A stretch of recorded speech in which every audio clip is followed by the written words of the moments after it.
আপদ আছে, হয়তো কোনো পেরেশানি আছে। এই পেরেশানির সময়, বিপদ আপদের সময় ওনাকে যদি জিজ্ঞাসা করেন ভাই কেমন আছেন, তো কি বলে? হ্যাঁ, মনে করেন খুব বিপদ আপদে আছে, খুব ঝামেলা যাচ্ছে, মুসিবত আছে, পেরেশানি আছে, অসুখ বিসুখ আছে, যদি জিজ্ঞাসা করেন ভাই কেমন আছেন, কি বলবে? কোন মতে আছি। আর কি বলবে? আর কয়া লাভ নাই। আর কি বলবে? আর কেমন থাকবো, কেমন আছি দেখতেই তো আছেন। এরকম নানান কথা না বলি আমরা? আহা, এটা ইমানদারের কথা না ভাই, এটা ইমানদারের কথা না। এখন আপনি বলবেন হুজুর এটা কোনো কথা? বেচারা বিপদে আছে সেটা বলতে পারবে না? হ্যাঁ, বিপদের কথা বলবেন মালিকের কাছে। বিপদের কথা কার কাছে বলবেন? জায়গা মতো বলবেন। আরে গোলামদের কাছে বিপদের কথা বলে লাভটা কি? গোলামদের কাছে বিপদের কথা বলে লাভ আছে? বিপদের কথা বলতে হবে কার কাছে? আল্লাহর কাছে। দুই হাত তুলে চোখের পানি দিয়ে বুকটা ভাসিয়ে দিবেন, ভিজিয়ে ফেলবেন। ইমানদার তার বিপদ আপদের কথা, তার কষ্টের কথা অবশ্যই বলবে। বলবে না মানে, না বললে মানুষ হালকা হবে কোত্থেকে?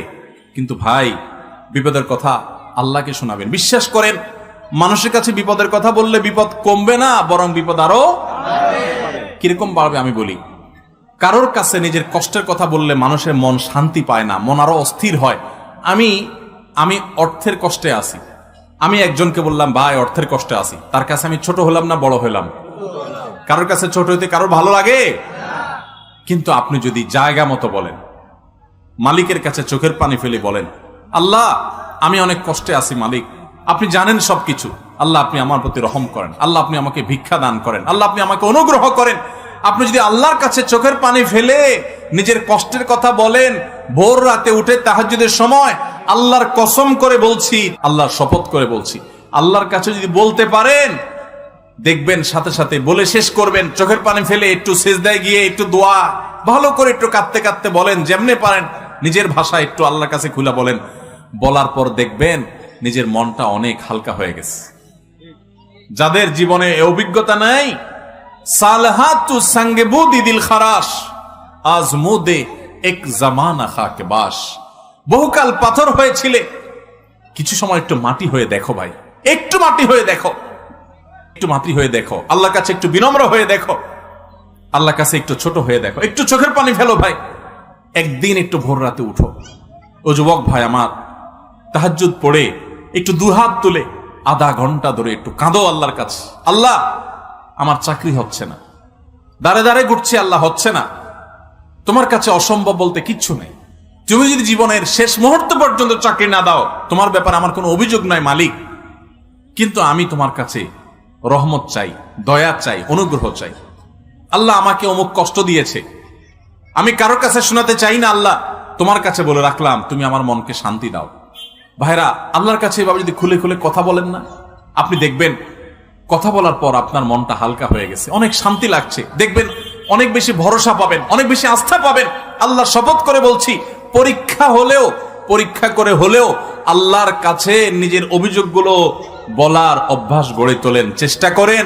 তাহাজ্জুদে পড়ে, তাহাজ্জুদে উঠতে পারেন না, দিনের বেলায় রাতের বেলা 2 রাকাত নফল নামাজ পড়ে কোন একটা কোনায় দাঁড়িয়ে বসে দুহাত তুলে আল্লাহর কাছে একটু চোখের পানি ফেলেন, একটু চাইতে থাকেন। মুখে কিচ্ছু বলতে পারেন না, দরকার নাই, শুধু চোখের পানি ফেলেন আর মনের ভাষায় কথা বলেন। আল্লাহ তাআলা আলিমুম বিযাতি সুদূর, অন্তরে মানুষ কি বলে সেটাও আল্লাহ জানেন।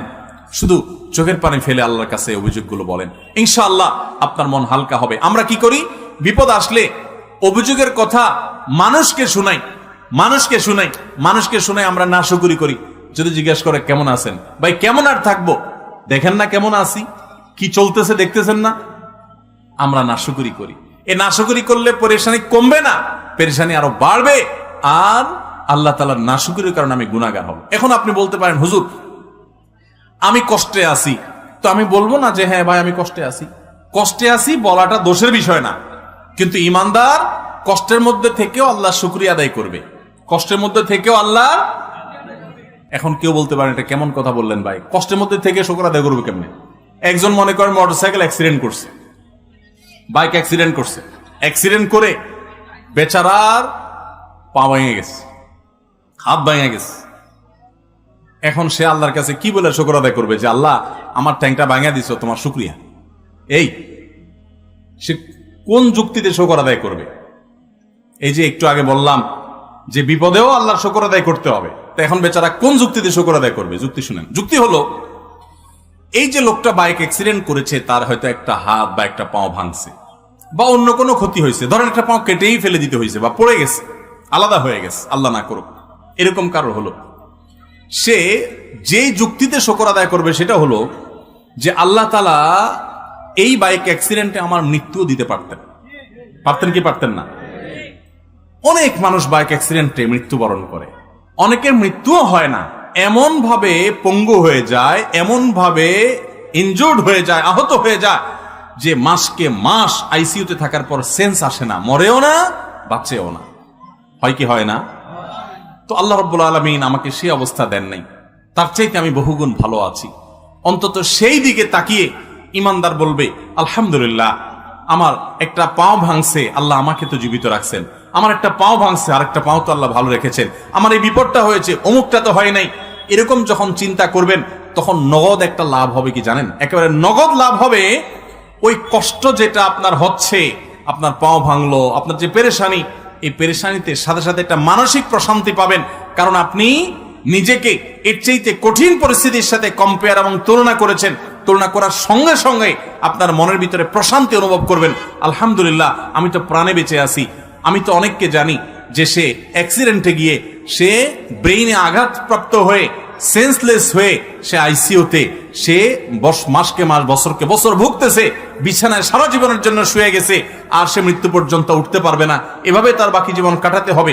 আমি তার তুলনায় আল্লাহ অনেক ভালো রেখেছেন, যে পাও ভাঙছে 1-2 মাস পর ইনশাআল্লাহ ঠিক হয়ে যাবে, হয়তো কিছু পয়সা খরচ হবে, এর চাইতে বেশি পয়সাও তো খরচ হতে পারত, আল্লাহ তাআলা আমাকে সেই তুলনায় তো ভালো রেখেছেন।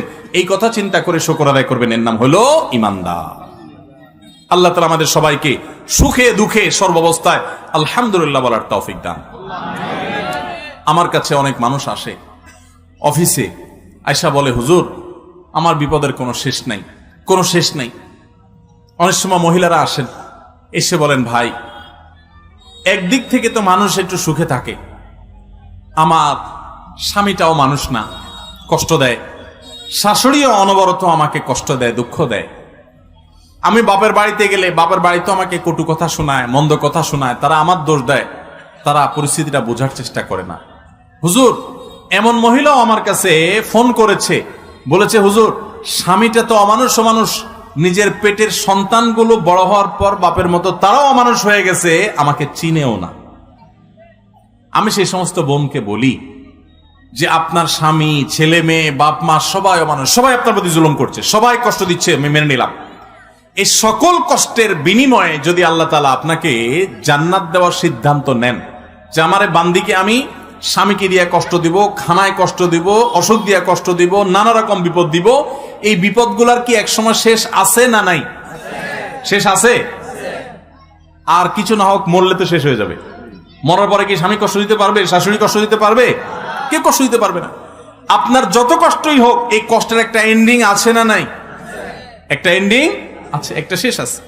যদি আপনার কষ্ট শেষ হওয়ার পর আল্লাহ সুবহানাহু ওয়া তাআলা কিয়ামতের দিন আপনাকে বলেন বান্দা তোমাকে অনেক কষ্ট দিয়েছি, বিভিন্নভাবে পরীক্ষা করেছি, তুমি সারা জীবন 40, 50, 60 বছর কষ্ট করেছো, এই 50 বছর টানা বহু দিক থেকে কষ্ট সহ্য যে করেছো, তার বিনিময়ে তোমাকে অনন্ত অসীম কালের জান্নাত, যেটার শুরু আছে শেষ নাই, সেই জান্নাত তোমাকে আমি ওই 40 বছরের কষ্টের বিনিময়ে দিয়ে দিলাম। তাহলে এই ডিলিংসটা, এই আল্লাহর সাথে এই ডিলটা, আল্লাহর সাথে এই লেনদেনটা, এই বিনিময়টা, এই কম্পেয়ারটা দুনিয়ার কষ্টের বিনিময়ে আখিরাতে অনন্ত অসীম কালের জান্নাত যদি আল্লাহ দেন, তাহলে সেটা লাভজনক না লস? লাভ না? তো ইমানদার যখন এভাবে দেখবেন, তখন তার ওই দুঃখের মধ্যে থেকেও সুখের হাসি হাসতে ইচ্ছা করবে, সুযোগ তৈরি হবে। আল্লাহ ইমানদারকে এত বেশি সমৃদ্ধ করেছেন।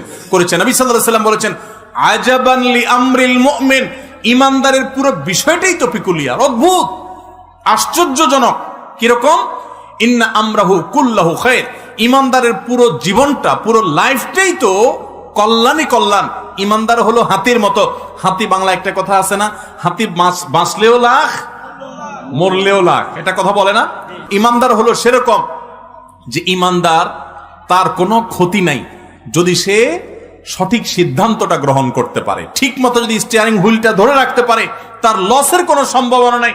নবী সাল্লাল্লাহু আলাইহি সাল্লাম বলেছেন, ইন আসাবাহু খায়রুন, ইমানদারকে আল্লাহ যদি সুখ দেয়, শান্তি দেয়, টাকা পয়সা দেয়, সম্পদ দেয়, রোগবালাই মুক্তি করে দেয়, ভালো স্বামী, ভালো স্ত্রী, ভালো জীবন সঙ্গী, সঙ্গিনী, সন্তান সবকিছু দেয়, ভালো কিছু যদি ইমানদার পায়, তাহলে সে একদিকে তো ভালো কিছু পাইলো, পাইয়া আবার সাথে সাথে বললো এগুলো আমার কোনো ক্রেডিট কৃতিত্ব না, এগুলো সব আল্লাহর দান।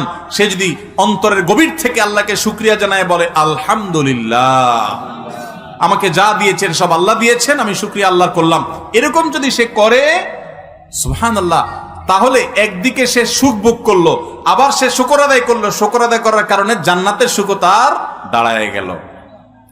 তাহলে লাভই